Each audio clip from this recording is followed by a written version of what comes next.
Hi guys! Welcome back to my channel and ngayon naman gagawa ko ng my skincare routine video kasi requested to ni Sis Mier Bianzon. Hello sis!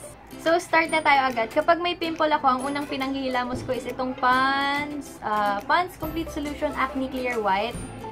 Ito siya.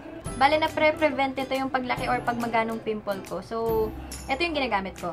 And after naman ng Pond's, ang ginagamit ko is itong Avalon Organics na cleansing gel.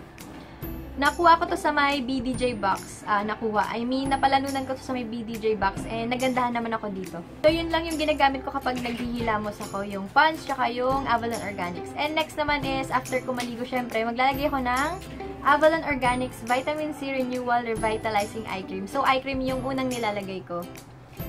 Eto siya. So, partner silang dalawa. And next naman is itong Bio Oil. Hindi ko to inaaraw-araw. Parang mga thrice a week lang. And next na ginagamit ko is itong Pond's White Beauty Pearl Cream. Bale, ito yung ginagamit ko kasi gamit ko to nung high school until now. Tumigil lang ako nung buntis ako pero sobrang ganda nito.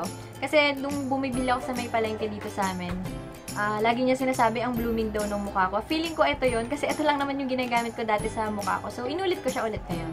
And next naman is itong panggamot ko sa aking pimple. So, if ever na may pimple ako, hindi ako naglalagay ng Pond's kasi feeling ko lalala lang siya. And ang ginagamit ko is itong Exacort na cream.